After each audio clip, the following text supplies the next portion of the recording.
শিবহম। তো একজনের প্রশ্ন এসছে যে ব্রহ্মচর্যের মধ্যে সিমেন রিটেনশনকে এত কেন প্রেফারেন্স দেওয়া হয়। দেখুন, ব্রহ্মচর্য মানেই ব্রহ্মের মতো আচরণ, অর্থাৎ ইন্দ্রিয় আর মনের বিষয়গুলো যাকে প্রভাবিত না করতে পারে। মন আর ইন্দ্রিয়ের সমস্ত বিষয়ের আধার হচ্ছে কামনা। এই সমস্ত বাসনার মধ্যে সব থেকে প্রগাঢ় বা দৃঢ় যদি কিছু হয় তাহলে হচ্ছে এক, খাওয়ার প্রতি বাসনা, আর দ্বিতীয়, সম্ভোগের প্রতি। অর্থাৎ বাকি ইচ্ছাগুলোর ক্ষেত্রে সবার মধ্যে আপনি কিছু না কিছু ডিফারেন্স পাবেন, কিন্তু দুটি মূল ইচ্ছা যেটি প্রায় 90% মানুষের মধ্যে কমন, সেটি হচ্ছে খাওয়ার ইচ্ছা, আর সেকেন্ড হচ্ছে সেক্স বা ম্যাস্টুরবেশনের ইচ্ছা। এই দুটো পাশবিক ইচ্ছার থেকেই বাকি ইচ্ছার জন্ম হয়। সেই জন্য যতক্ষণ না মানুষ এই দুটির ওপর নিয়ন্ত্রণ পাচ্ছে ততক্ষণ পর্যন্ত মানুষের চেতনা ঊর্ধ্বমুখী হয় না। এই দুটোই হচ্ছে মূলাধার চক্রের সাথে যুক্ত।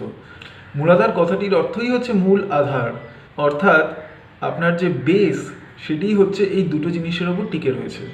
এবং সেই জন্য যখন আপনি আপনার চেতনাকে পাশবিক চেতনা থেকে ঊর্ধ্বমুখী চেতনা স্তরে নিয়ে যেতে চান, তখন আপনাকে আস্তে আস্তে মূলাধার চক্র থেকে ওপরে উঠতে হয়।